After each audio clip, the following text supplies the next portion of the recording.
ನಮಸ್ಕಾರ ಗುರುಗಳೇ. ನಮಸ್ಕಾರ ಗುರುಗಳೇ. ನಮಸ್ಕಾರ ಗುರುಗಳೇ. ನಮಸ್ಕಾರ ಗುರುಗಳಿಗೆ. ನಮಸ್ಕಾರ ಗುರುಗಳೇ. ನಮಸ್ಕಾರ ಗುರುಗಳೇ.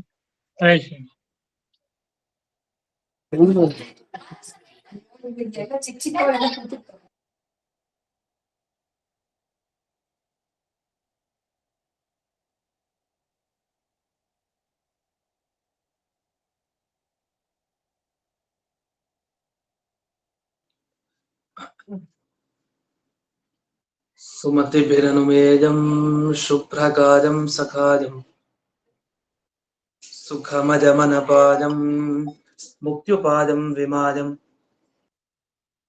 ಇಂದ್ರಹಜಮಹಮಮೇಜಂ ಜೇಜಮಾಮ್ನಾಯಕೇಜಂ ಸದಜಮಸದಜೇಜಂ ಶ್ರೀಸಹಾಜಂ ಭಜೇಜಂ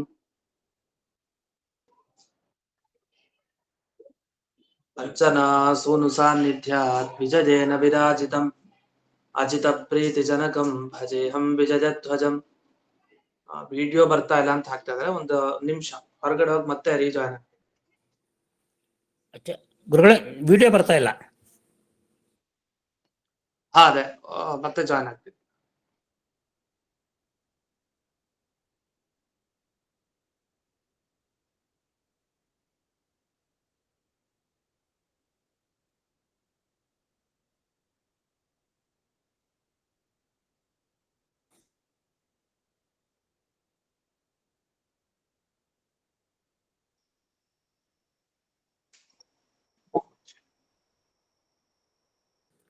ಬಂತು ಗುರುಗಳೇ, ಈಗ ಬಂತು. ಸ್ವಾಧ್ಯಾಯ ಶುಶ್ರೂಷಾ ಕೃಷ್ಣ ಪೂಜಾರತಂ ಮುನಿಂ ವಿಶ್ವೇಶಮಿಷ್ಟದಂ ವಂದೇ ಪರಿಮ್ರಾಟ್ ಚಕ್ರವರ್ತಿನಂ. ಶ್ರೀ ಗುರುಭ್ಯೋ ನಮಃ. ಹರಿ ಓಂ. ಜನ್ಮಾದ್ಯಸ್ಯ ಯತೋನ್ಮಜಾದಿತರತಶ್ಚಾರ್ಥೇಷ್ವಭಿಘ್ನಸ್ವರಾಟ್ ತೇನೇ ಬ್ರಹ್ಮ ಹೃದಯ ಆದಿಕವಯೇ ಮುಖ್ಯಂತಿ ಯಂ ಸೂರಜಃ. ತೇಜೋ ವಾರಿಮೃದಾಂ ಯಥಾ ವಿನಿಮಯೋ ಯತ್ರ ತ್ರಿಸರ್ಗೋ ಮೃಷಾ ಧಾಮ್ನಾ ಸ್ವೇನ ಸದಾ ನಿರಸ್ತಕುಹಕಂ ಸತ್ಯಂ ಪರಂ ಧೀಮಹಿ. ಓಂ ಸ್ವಸ್ತ್ಯಸ್ತು ಸದಾಂ ಅಶೇಷ ಸನ್ಮಂಗಲಾನಿ ಭವಂತು. ಸಮ್ಯಕ್ ಶ್ಲೋಕೈಕ ಶ್ರವಣ ಪಠನ ಮಾತ್ರೇಣ ವಕ್ತುಶ್ಚ ಶ್ರೋತॄಣಾಂ ನಿಖಿಲ ಕಲಿಕೃತ ಕಲ್ಮಷ ಅಪನೋದನ ಪಟುತರೆ. ಶ್ರೀಮದ್ ಭಾಗವತೆ ಮಹಾಪುರಾಣೆ ದ್ವಿತೀಯ ಸ್ಕಂಧೆ ಷಷ್ಠಾಧ್ಯಾಯೇ ಅದ್ಯ ಕಥಾನುವಾದೇ ಸತಿ ಕಿಂಚಿತ್ ಪೂರ್ವಕಥಾನುವಾದಃ. ಇಲ್ಲಿಯವರೆಗೆ ಭಗವಂತನ ಪ್ರತಿಯೊಂದು ಅಂಗಗಳಿಂದ ಯಾವ ಯಾವ ಪದಾರ್ಥಗಳ ಸೃಷ್ಟಿ ಆಯಿತು ಅಂತ ತಿಳಿಸಿದ್ರು. ಈಗ ಪುರುಷ ಏವೇದಂ ಸರ್ವಂ, ಇಡೀ ಜಗತ್ತು ಅದು ದೇವರ ಅಧೀನವಾಗಿದೆ. ದೇವರೇ ಇಡೀ ಜಗತ್ತಿನ ಪೋಷಣೆಯನ್ನ ಮಾಡ್ತಾನೆ ಅನ್ನೋ ಅಂಶವನ್ನ ತಿಳಿಸ್ಲಿಕ್ಕೆ ಈಗ 12ನೇ ಶ್ಲೋಕ ಹೊರಟಿದೆ.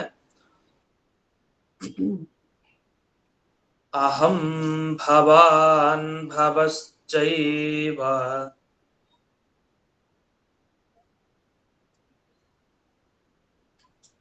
ಯಜಿಮೇ ಮುನಯೋಗ್ರಜಾಃ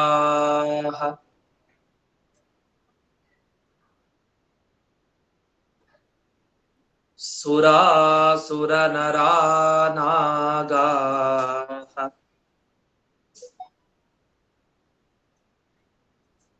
ಖಗಾಮೃಗಸರೀಸೃಪಾಃ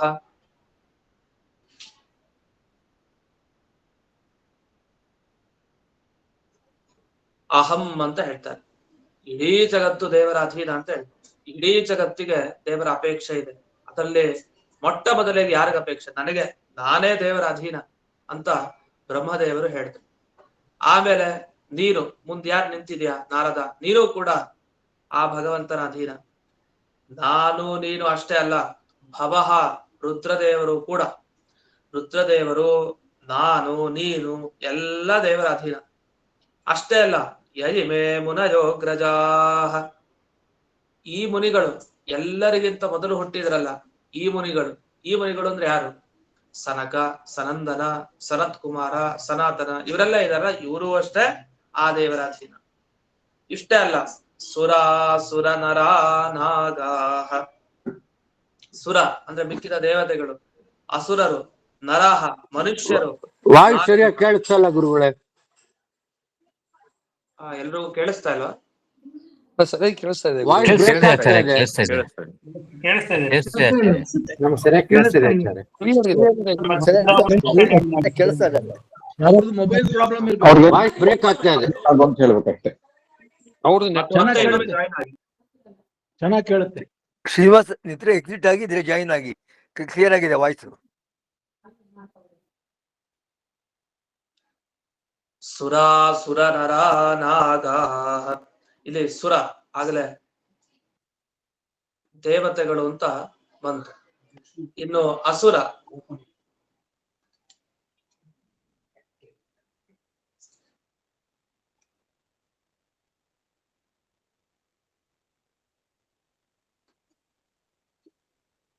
ಅಸುರ ಅಂತಂದ್ರೆ ನಮಗ್ ಗೊತ್ತಿದೆ, ಅಸುರರು ದೈತ್ಯರು. ಇನ್ನು ನರಹ ಅಂದ್ರೆ ಮನುಷ್ಯರು. ಹೀಗೆ ದೇವತೆಗಳು, ದೈತ್ಯರು, ಮನುಷ್ಯರು ಇವರಿಗೆಲ್ಲ ಪೂರ್ಣ ಭಗವಂತನ ಅನುಗ್ರಹ ಇರಲೇಬೇಕು. ಭಗವಂತನ ಅಧೀನತೆ ಇವ್ರಿಗೆಲ್ಲರಿಗೂ ಕೂಡ ಇದ್ದೇ ಇದೆ. ಇನ್ನು ನಾಗಾಹ, ನಾಗಗಳು ಅಂದ್ರೆ ಸರ್ಪಗಳು ಯಾವ್ದಿದೆ ಆ ಸರ್ಪಗಳು ಭಗವಂತನ ಅಧೀನವಾಗಿದೆ. ಇನ್ನು ಖಗಾಹ, ಖಗ ಅಂತಂದ್ರೆ ಪಕ್ಷಿಗಳು, ಮೃಗ, ಇನ್ನ ಜಿಂಕೆ, ಸಿಂಹ ಇತ್ಯಾದಿ ಮೃಗಗಳು. ಹಾಗೆ ಸರೀಸೃಪ ಅಂತ ಅಂದ್ರೆ ಕೇವಲ ಹಾವಷ್ಟೇ ಅಲ್ಲ, ಹರಿದಾಡುವಂಥ ಯಾವುದೇ ಪ್ರಾಣಿ ಆಗಲಿ, ಹಾವಿನ ತರಹ ಓಡಾಡುವಂಥ, ಸಂಚಾರ ಮಾಡುವಂಥ ಯಾವುದೇ ಪ್ರಾಣಿಗಳಾಗ್ಲಿ, ಎಲ್ಲದಕ್ಕೂ ಕೂಡ ಭಗವಂತ ತಾನು ಮುಖ್ಯ, ದೇವರ ಅಧೀನವಾಗಿ ಎಲ್ಲ ಜಗತ್ತು ಇದೆ. ಅದರಿಂದ ಬ್ರಹ್ಮದೇವರು ತಾವು ಹೇಳ್ತಾ ಪ್ರತಿಯೊಂದು ವಸ್ತುಗಳನ್ನ ನಿರ್ದೇಶ ಮಾಡಿದರು. ನೀನು, ನಾನು, ರುದ್ರದೇವರು, ಮುನಿಗಳು, ದೇವತೆಗಳು, ದೈತ್ಯರು ಯಾರ್ಯಾರಿದ್ದಾರೆ ಎಲ್ಲರೂ ಕೂಡ ಭಗವಂತನ ಅಧೀನವಾಗಿದ್ದಾರೆ. ಇಷ್ಟಕ್ಕೆ ನಿಲ್ಸಲ್ಲ, ಬ್ರಹ್ಮದೇವರು ಇನ್ನೊಂದು ಮಾತನ್ನು ಮುಂದೆ ವಿವರಿಸ್ತಾ ಹೋಗ್ತಾರೆ. ಈಗ 13ನೇ ಶ್ಲೋಕವನ್ನ ನೋಡೋಣ. ಗಂಧರ್ವಾಪ್ಸರಸೋ ಯಕ್ಷಾಃ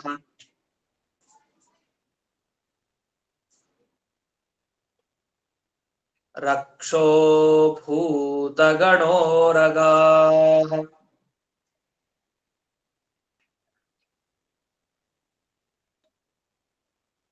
ಪಶವಃ ಪಿತರಃ ಸಿದ್ಧಾಃ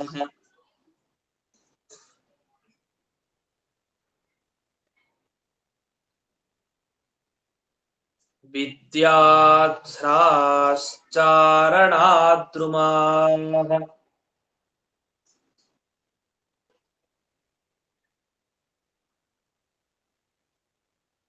ಇದು ಗಂಧರ್ವರು, ಅಪ್ಸರ ಸ್ತ್ರೀಯರು, ಹಾಗೆ ಯಕ್ಷರು, ರಕ್ಷಃ ಅಂದ್ರೆ ರಾಕ್ಷಸರು, ಅಸುರರು, ರಾಕ್ಷಸರು ಅವರಲ್ಲೇ ಅನೇಕ ಪ್ರಭೇದ. ಇನ್ನು ಭೂತ ಗಣೋರಗಾಹ, ಭೂತಗಣಗಳು, ರುದ್ರದೇವರ ಗಣ ಯಾವ್ದ್ಯಾವ್ದಿದೆ ಅಂಥ ಭೂತಗಣಗಳು. ಉರಗಾಹ ಅಂದ್ರೆ ಘಟ ಸರ್ಪ, ಆ ಸರ್ಪದ ಜಾತಿಗಳು ಯಾವ್ದ್ಯಾವ್ದಿದೆಯೋ ಅದೆಲ್ಲ ಅಂತ. ಇಲ್ಲಾಂದ್ರೆ ಸರೀಸೃಪ ಅಂದ್ರೂ ಸರ್ಪ ಅಂತ ತಗೊಳ್ಬಹುದು, ಹಿಂದೆ ಬಂತು. ನಾಗ ಅಂದ್ರೆ ನಾಗಗಳು ಅಂತ ಪ್ರಸಿದ್ಧ. ಉರಗ ಅಂದ್ರೂ ಅದೇ ಅರ್ಥ ಆಗ್ಬಿಡುತ್ತೆ. ಅದನ್ನ ಸರ್ಪದ ಅನೇಕ ಬಗೆಯ ಜಾತಿಗಳು ಯಾವ್ದ್ಯಾವ್ದಿದೆ ಅದೆಲ್ಲವೂ. ಇನ್ನು ಪಶುಗಳು, ಪಶುಗಳು ಅಂದ್ರೆ ಹಿಂದೆ ಬಂತು ಮೃಗಗಳು ಅಂತ. ಮಿಕ್ಕಿದ ಈ ಹಸು ಮುಂತಾದ ಪಶುಗಳು. ಪಿತರಹ ಎಲ್ಲ ಪಿತೃಗಳು ಅಂದ್ರೆ ಪಿತೃದೇವತೆಗಳು, ಸಿದ್ಧ ಪುರುಷರು, ವಿದ್ಯಾಧರರು, ಹಾಗೆ ಚಾರಣರು, ದ್ರುಮ ಅಂದ್ರೆ ಗಿಡಗಳು ಕೂಡ ಯಾವುದು ಭಗವಂತನ ಅಧೀನವಾಗಿಲ್ಲ. ಯಾಕೆಂದ್ರೆ ಇಡೀ ಸಮಗ್ರ ಜಗತ್ತನ್ನ ದೇವರು ವ್ಯಾಪಿಸ್ಕೊಂಡು ಒಂದೊಂದು ತನ್ನ ಅಂಗದಿಂದ ಆಯಾಯ ಪದಾರ್ಥಗಳನ್ನ ಸೃಷ್ಟಿ ಮಾಡ್ತಾ ಇದ್ದಾನೆ. ಇಂಥ ಭಗವಂತನ ಅಧೀನದಲ್ಲಿ ಎಲ್ಲಾ ವಸ್ತುಗಳು ಇದೆ, ಅದು ಇಲ್ಲ ಅಂತ ಹೆಂಗ್ ಹೇಳೋದು ಅಂತ ಪ್ರತಿಯೊಂದರೂ ಮತ್ತೆ ಹೆಸರನ್ನ ಹೇಳಿ ಹೇಳಿ ನಿರ್ದೇಶ ಮಾಡಿ ಇದೆಲ್ಲ ಆ ದೇವರ ಅಧೀನ ಅಂತ ಬ್ರಹ್ಮದೇವರು ತಿಳಿಸ್ತಾ ಇದ್ದಾರೆ. ಇನ್ನು ಇಷ್ಟೇ ಅಲ್ಲ, ಮುಂದೆ ಇನ್ನೂ ಕೆಲವು ವಸ್ತುಗಳಿದೆ. ಅದ್ಯಾವುದು 14ನೇ ಶ್ಲೋಕದಲ್ಲಿ ಈಗ ತಿಳಿಸ್ತಾರೆ. ಅನ್ಯೇ ಚ ವಿವಿಧಾ ಜೀವಾಃ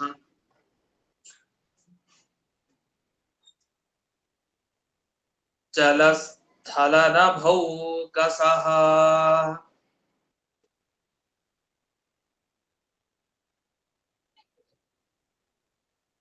ಗ್ರಹರಕ್ಷಕೇತವಸ್ತಾರಾಃ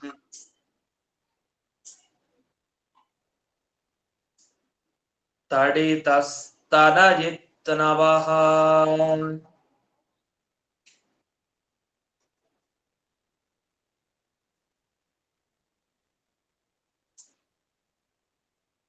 ಇನ್ನು ಅನೇಕ ರೀತಿಯಾದ ಜೀವರುಗಳು, ಎಷ್ಟೆಷ್ಟು ರೀತಿ ಜೀವರಿದ್ದಾರೆ.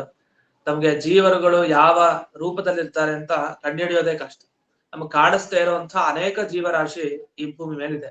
ಅಂತಹ ಪ್ರತಿಯೊಂದು ಜೀವರಾಶಿ, ಹಾಗೆ ನೀರಿನಲ್ಲಿ ಓಡಾಡುವಂತಹ, ನೀರಿನಲ್ಲಿ ವಾಸವಾಗಿರೋದು, ಹಾಗೆ ನಭೌಕಸಃ ಆಕಾಶದಲ್ಲಿ ವಾಸಿಸುವಂತಹದ್ದು, ಆಕಾಶದಲ್ಲಿ ನಿರಂತರ ಸಂಚಾರ ಮಾಡುವಂತಹ ಚಿಕ್ಕ ಚಿಕ್ಕ ಸೂಕ್ಷ್ಮ ಯಾವ ಜೀವಿಗಳಿದ್ದಾರೆ ಅವರೆಲ್ಲ, ಹಾಗೆ ಗ್ರಹಗಳು, ನಕ್ಷತ್ರಗಳು, ವೃಕ್ಷ ಅಂತ ಬಂತು. ವೃಕ್ಷ ಅಂದ್ರೆ ನಕ್ಷತ್ರ ಅಂತ ಅರ್ಥ. ಗ್ರಹ, ವೃಕ್ಷ, ಕೇತುಗಳು ಅಂದ್ರೆ ಕೇತುಗಣ ಅಂತ ಇದೆ. ಆ ಕೇತುಗಣ ದೇವತೆಗಳು, ಹಾಗೆ ತಾರ ಅಂದ್ರೆ ಮತ್ತೆ ತಾರೆ ನಕ್ಷತ್ರ ಬೇರೆ ಅಲ್ಲ, ಅಂದ್ರೆ ಮುಖ್ಯ ನಕ್ಷತ್ರಗಳು, ಅಮುಖ್ಯ ನಕ್ಷತ್ರಗಳು ಅಂತ. ಮುಖ್ಯ ನಕ್ಷತ್ರದ ಪಟ್ಟಿ ನಮಗ್ ಗೊತ್ತಿದೆ, 27 ನಕ್ಷತ್ರಗಳು. ಅದರ ಇನ್ನೂ ಹಲವು ಈ ತಾರೆಗಳಿದೆ, ಅದರ ತರನೇ ಅಂಥ ವಸ್ತುಗಳು. ಹಾಗೆ ತಟಿತ್ ಅಂದ್ರೆ ಮಿಂಚು, ಸ್ತನಯಿತ್ತು ಅಂದ್ರೆ ಗುಡುಗು. ಹೀಗೆ ಶಬ್ದವನ್ನ ಮಾಡುವಂತಹ ಯಾವುದೇ ವಸ್ತು ಇರಲಿ ಅಂಥದ್ದು, ಮತ್ತೆ ಹೊಳೆಯುವಂತಹ ಯಾವುದೇ ವಸ್ತು ಇರಲಿ, ಎಲ್ಲವೂ ಆ ದೇವರ ಅಧೀನ ಅಂತ ಹೇಳ್ತಾರೆ. ಇನ್ನು ಇಷ್ಟು ಯಾವ ವಾಕ್ಯಕ್ಕರ್ಥ ಅಂದ್ರೆ ಪುರುಷ ಸೂಕ್ತದಲ್ಲಿ ಬರೋ ಪುರುಷ ಏವೇದಂ ಸರ್ವಂ ಅಂತ ಇದೆ. ಈ ಎಲ್ಲ ಆ ಪುರುಷನೇ ಅಂದ್ರೆ ದೇವರ ಅಧೀನವಾಗೇ ಎಲ್ಲ ಇದೆ ಅಂತ. ಎಲ್ಲಾ ಅಂದ್ರೆ ಯಾವ್ದು ಅನ್ನೋದನ್ನ ಇಷ್ಟೊತ್ತು ಇಲ್ಲಿ ಬ್ರಹ್ಮದೇವರು ತಾವು ನಾರದರಿಗೆ ಹೇಳೋ ಮುಖಾಂತರ ಅದೇ ವಾಕ್ಯದ ಅರ್ಥವನ್ನ ವಿವರಣೆ ಮಾಡಿದ್ದಾರೆ. ಅದರ ಮುಂದೆ ನೆನಪಿಸುವಂತೆ ಈಗ 15ನೇ ಶ್ಲೋಕಕ್ಕೆ ಹೋಗೋಣ. ಸರ್ವಂ ಪುರುಷ ಏವೇದಂ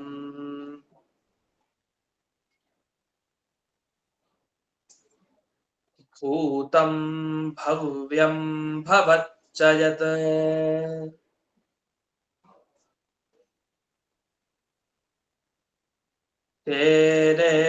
ತೇನೇದಮಾವೃತಂ ವಿಶ್ವಂ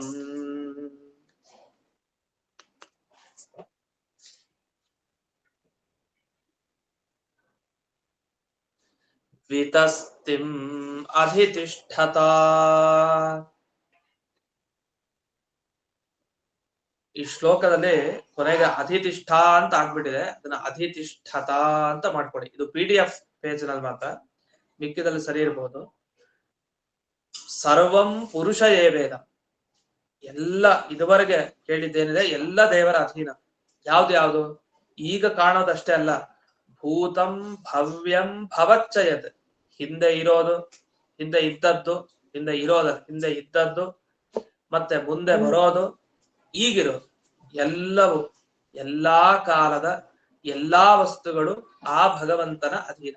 ಇಂಥದ್ದು ಅಂತಿಲ್ಲ, ಪ್ರತಿಯೊಂದು ವಸ್ತುಗಳು ಎಲ್ಲಾ ಕಾಲದಲ್ಲಿರೋದು ಅದು ದೇವರ ಅಧೀನವಾಗೇ ಇದೆ. ತೇನೇದಂ ಆವೃತಂ ವಿಶ್ವಂ, ಇಡೀ ಜಗತ್ತನ್ನ ಭಗವಂತ ಆವರಿಸಿಕೊಂಡಿದ್ದಾನೆ. ಅಂದ್ರೆ ವಿರಾಟ್ ರೂಪಿ ಪರಮಾತ್ಮ ತನ್ನ ದೇಹದ ವ್ಯಾಪ್ತಿಯನ್ನ ಎಲ್ಲಾ ಕಡೆ ಇಟ್ಕೊಂಡಿದ್ದಾನೆ. ಎಲ್ಲಾ ಕಡೆ ಅವನ ಸಂಬಂಧ ಇದ್ದೇ ಇದೆ. ಹಾಗಾಗಿ ಎಂದಿಗೂ ಕೂಡ ಜಗತ್ತು ಅವನು ಒಂದೇ ಅಲ್ವೇ ಅಲ್ಲ, ಜಗತ್ತು ಬೇರೆ ಅವನು ಬೇರೆ. ಆದ್ರೆ ಎಲ್ಲಾ ಕಡೆ ಅವನಿರೋದ್ರಿಂದ ಅವನು ಬಿಟ್ಟು ಜಗತ್ತೇನಿದೆ ಅಂತ ಅನ್ನೋದು, ಅವನನ್ನು ಬಿಟ್ಟು ಜಗತ್ತು ಅಂತ ಒಂದು ಪ್ರತ್ಯೇಕ ಇದೆಯಾ ಅಂದ್ರೆ ಅಷ್ಟು ವ್ಯಾಪಿಸ್ಕೊಂಡು ಪರಮಾತ್ಮ ಇದ್ದಾನೆ ಅಂತ ಅರ್ಥ. ವಿತಸ್ತಿಂ ಅಧಿತಿಷ್ಠತ ಅಂತ, ವಸ್ತುತಃ ಭಗವಂತ ಪ್ರತಿಯೊಬ್ಬರ ಹೃದಯದಲ್ಲಿದ್ದಾನೆ. ಆಶ್ಚರ್ಯ, ವಿರಾಟ್ ರೂಪದಂತಹ ದೊಡ್ಡ ರೂಪ ಭಗವಂತಂದು. ಆದ್ರೆ ಅಷ್ಟು ದೊಡ್ಡ ಪರಮಾತ್ಮನ ರೂಪ ಏನಿದೆ ಅದನ್ನ ನೆನಪಿಸ್ಕೊಂಡಾಗ ನಮಗೆ ಆಶ್ಚರ್ಯ ಅನ್ಸುತ್ತೆ. ನಮ್ಮ ಪ್ರತಿಯೊಬ್ಬರ ಹೃದಯದ ಒಳಗಡೆ, ಅದು ದೇವತೆಗಳ ಒಳಗಡೆ ಆಗ್ಬಹುದು, ಮನುಷ್ಯರ ಒಳಗಡೆ ಆಗ್ಬಹುದು, ಪ್ರತಿಯೊಬ್ಬರ ಹೃದಯದ ಒಳಗಡೆ ಒಂದು ಚಿಕ್ಕ ರೂಪ ಧರಿಸ್ಕೊಂಡು ಭಗವಂತ ಇದ್ದಾನೆ ಅಂದ್ರೆ ಎಷ್ಟು ಆಶ್ಚರ್ಯ. ಅವನು ಹಾಗಷ್ಟು ದೊಡ್ಡವನು ಈ ಇಷ್ಟು ಚಿಕ್ಕ ಪ್ರದೇಶದಲ್ಲಿ ಬರ್ಲಿಕ್ಕೆ ಹೇಗ್ ಸಾಧ್ಯ? ಅದಕ್ಕೆ ವಿತಸ್ತಿ ಅಂತ ಹೇಳ್ತಾರೆ. ವಿತಸ್ತಿ ಅಂದ್ರೆ ದಶಾಂಗುಲಂ ಅಂತ ವರ್ಣನೆ ಮಾಡ್ತಾರೆ. ಮಿತಸ್ಥಿ ಅಂದ್ರೆ ಒಟ್ಟು 10 ಅಂಗುಲ.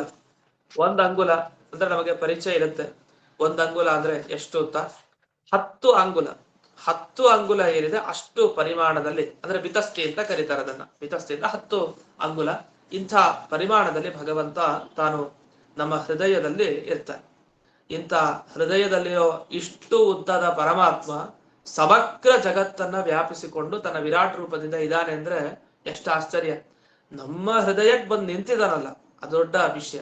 ಇಂಥ ಚಿಕ್ಕ ರೂಪದಲ್ಲಿದ್ದು ಇಡೀ ಸಮಗ್ರ ಬ್ರಹ್ಮಾಂಡ ವ್ಯಾಪಿಸಿಕೊಂಡು ಅದರ ಹೊರಗಡೆನೂ ಇರುವಂತಹ ರೂಪವನ್ನ ಪಡೆದಿರೋನು ಪರಮಾತ್ಮ ಅಂತ. ಇಷ್ಟು ಇಲ್ಲಿ ಬಂದ ವಿಷಯ. ಇಲ್ಲಿ ಇನ್ನೊಂದು ವಿಷಯವನ್ನ ತಿಳಿಸ್ತಾರೆ. ನಭ ಅಂತ ಇಲ್ಲಿ ಆಕಾಶಕ್ಕೆ ಕರೆದು. ನಭ ಅಂತ ಆಕಾಶಕ್ಕೆ ಯಾಕೆ ಹೆಸರು ಅಂದ್ರೆ, ನಭ ಭ ಅಂದ್ರೆ ತೋರೋದು ಅಂತ ಅರ್ಥ. ನ ಭ ಅಂದ್ರೆ ತೋರದೆ ಇರೋದು ಅಂತ ಅರ್ಥ. ಆಕಾಶ ಕಣ್ಣಿಗೆ ಕಾಣಿಸತ್ತಾ? ಕಾಣಿಸಲ್ಲ. ನ ಭಾತಿ, ಅದು ಕಣ್ಣಿಗೆ ಕಾಣಿಸೋದಲ್ಲ, ಅದಕ್ಕೆ ನಭ ಅಂತ ಕರೀತಾರೆ. ಭಾತಿ ಅಂದ್ರೆ ಪ್ರಕಾಶಗೊಳ್ಳೋದಕ್ಕೆ ಭಾತಿ ಅಂತ ಕರೀತಾರೆ. ಯಮಕ ಭಾರತದಲ್ಲಿ ಒಂದು ಶ್ಲೋಕ ಇದೆ ನೋಡಿ, ಭಾ ಭಾ ಭಾ ಭಾ ಅಂತ ಒಂದು ಶ್ಲೋಕ ಬರುತ್ತೆ.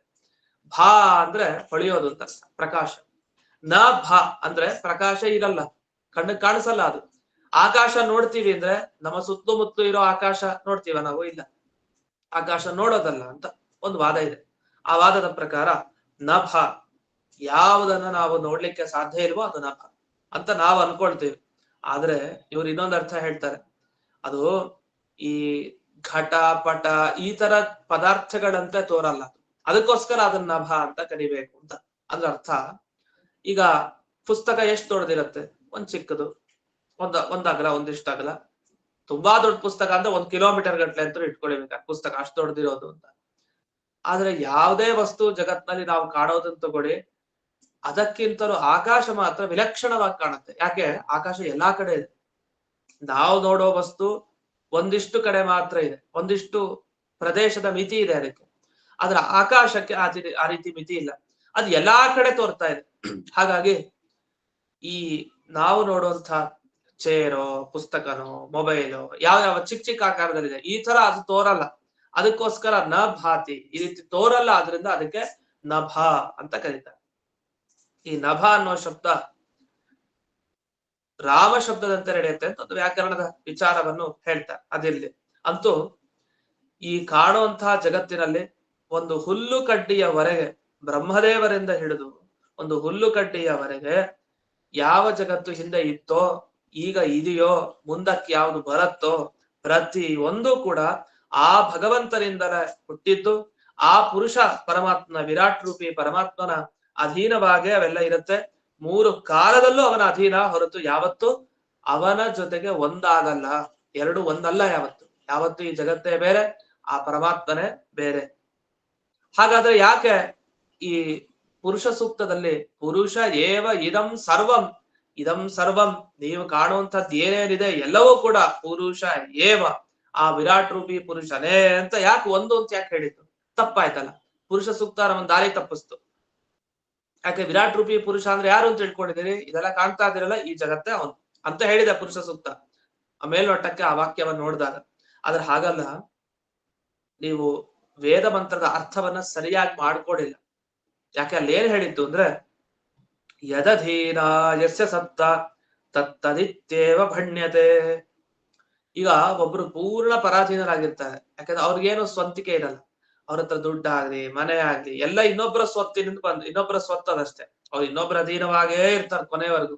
ನಾವೇನಂತೀವಿ? ಇವ್ರಿಗೆ ಅಸ್ತಿತ್ವನೇ ಇಲ್ಲ ಅಂತ. ಇವ್ರ ಅಸ್ತಿತ್ವ ಎಲ್ಲ ಅವರೇ ಅಷ್ಟೇ ಅಂತ. ಇವ್ರಿಗೊಂದು ಅಸ್ತಿತ್ವ ಇಲ್ಲ ಪ್ರತ್ಯೇಕ. ಅವ್ರು ಯಾಕಂದ್ರೆ ಎಲ್ಲ ಅವ್ರು ನಂಬ್ಕೊಂಡೇ ಇದ್ದಾರೆ. ಅದರಿಂದ ಅವ್ರ ಅಸ್ತಿತ್ವ ಇವ್ರ ಅಸ್ತಿತ್ವ ಒಂದೇ, ಏನ್ ವ್ಯತ್ಯಾಸ ಇಲ್ಲ, ಎಲ್ಲ ಒಂದೇ ಅಂತ ಹೇಳ್ತೀವಿ. ಈ ಹೇಳೋ ಅಭಿಪ್ರಾಯ ಏನು? ಇವ್ರು ಅವ್ರು ಒಂದೇ ಅಂತ ಅರ್ಥನ? ಅಲ್ಲ, ಅವರು ಬೇರೆ ಇವ್ರು ಬೇರೆ. ಆದ್ರೆ ಇವ್ರ ಹತ್ರ ಇರೋ ವಸ್ತು ಒಂದು ಲೋಟನೂ ಕೂಡ ಅವ್ರದೇ, ಇವ್ರದಲ್ಲ ಸ್ವಂತವಾಗಿ. ಅದಕ್ಕೋಸ್ಕರ ಇವ್ರ ಅಸ್ತಿತ್ವನೇ ಇಲ್ಲ, ಎಲ್ಲ ಅವ್ರದೇ, ಅವರೇ ಇವ್ರು ಅಷ್ಟೇ ಒಂದೇ ಅಂತ ಹಿಂಗ್ ಮಾತಾಡೋದೇನು ಉಪಚಾರ, ಗೌಣವಾಗಿ ಮಾತಾಡ್ತೀವಿ. ವಾಸ್ತವಿಕವಾಗಿ ಅವರೇ ಬೇರೆ ಇವರೇ ಬೇರೆ. ಜೀವದಲ್ಲಿ ಭೇದ ಇದೆ, ಆ ಜೀವ ಬೇರೆ ಈ ಜೀವ ಬೇರೆ, ಆ ವ್ಯಕ್ತಿನೇ ಬೇರೆ ಈ ವ್ಯಕ್ತಿನೇ ಬೇರೆ. ಆದ್ರೂ ಪೂರ್ತಿ ಯಾರ ಸ್ವತ್ತು ಒಬ್ಬನ ಅಧೀನವಾಗಿರುತ್ತೋ ಅವನನ್ನ ಅದೇ ಶಬ್ದದಿಂದ ಒಂದೇ ಅನ್ನೋ ಅರ್ಥದಲ್ಲಿ ಬಳಸೋದು ಕೂಡ ಇದೆ. ಹಾಗಂತ ಒಂದೇ ಅಲ್ಲ, ಪ್ರಕೃತ ಇಡೀ ಜಗತ್ತು ತಾನು ನಿಂತಿರೋದೇ ಆ ದೇವರಿಂದ, ಇಡೀ ಜಗತ್ತಿಗೆ ಸಿಗ್ತಾ ಇರೋದು ಆ ದೇವರಿಂದ. ಹಾಗಾಗಿ ಕೆಲವು ಸಲ ಹೇಳ್ಬೇಕಾದ್ರೆ ಪುರುಷನೇ ಈ ಜಗತ್ತು, ಇನ್ನೇನಿದೆ? ಜಗತ್ತಿಗೊಂದು ಸತ್ವ ಇದೆಯಾ? ಅದಕ್ಕೊಂದು ಬೇರೆ ಅಸ್ತಿತ್ವ ಇದೆಯಾ? ಭಗವಂತನ್ ಬಿಟ್ರೆ ಏನಿದೆ ಅಸ್ತಿತ್ವ ಜಗತ್ತಿಗೆ? ಇಲ್ಲವೇ ಇಲ್ಲ. ಅಂದ್ರೆ ದೇವರೇ ಅವನು, ದೇವರೇ ಆ ಜಗತ್ತು ಅಂತ ಹೇಳಿದಾಗಾಯ್ತು. ಆ ದೇವರೇ ಜಗತ್ತು ಅನ್ನೋದ್ರ ಅಭಿಪ್ರಾಯ, ದೇವರನ್ನ ಬಿಟ್ಟು ಈ ಜಗತ್ತಿಗೆ ಒಂದು ಅಸ್ತಿತ್ವ ಅಂತಿಲ್ಲ. ಈ ಅರ್ಥವನ್ನು ತಿಳಿಸ್ಲಿಕ್ಕೋಸ್ಕರ ಇಲ್ಲಿ ಪುರುಷ ಏವೇದಂ ಸರ್ವಂ ಅಂತ ಪುರುಷ ಸೂಕ್ತದಲ್ಲಿ ಹೇಳಿದ್ದು. ಯಾಕೆಂದ್ರೆ ಒಂದು ವೇದ ವಾಕ್ಯ ಇದೆ, ಪುರುಷೇಣೈವ ಇದಂ ವ್ಯಾಪ್ತಂ ಯತ್ ಭೂತಂ ಯಚ್ಚ ಭಾವ್ಯಂ ಭಗವಾನಿತಿ ಮಿಥ್ಯಾ ದೃಷ್ಟಿರೇಷ.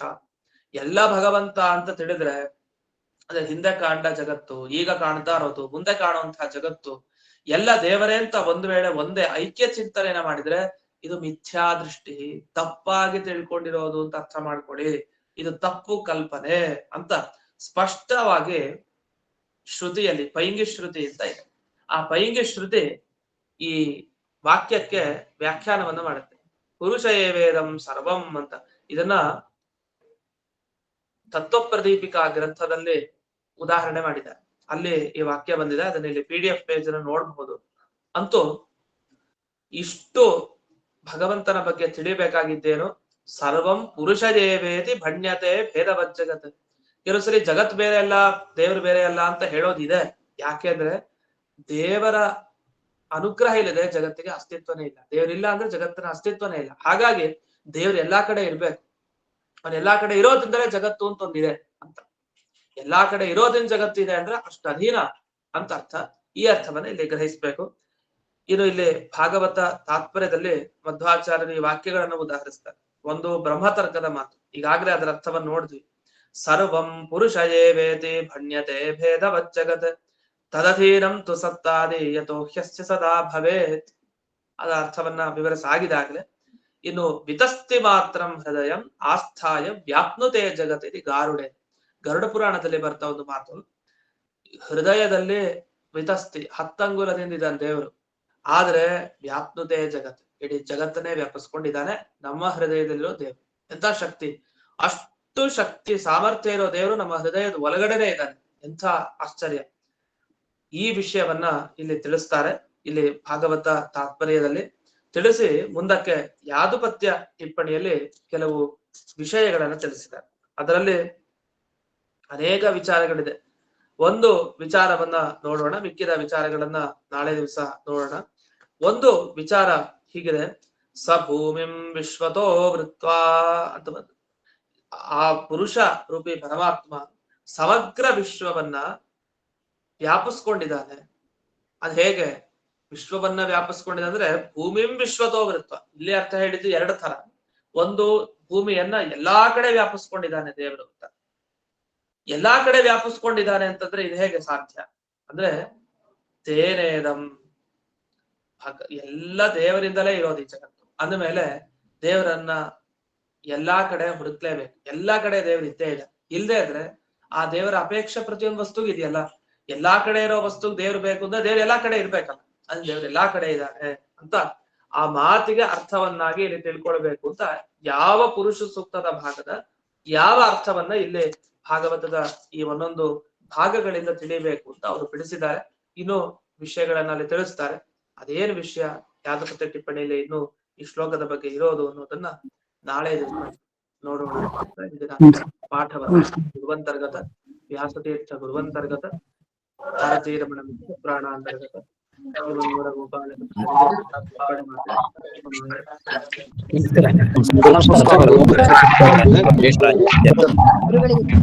ಧನ್ಯವಾದ. ನಮ್ಮ ಆಚಾರ್ಯ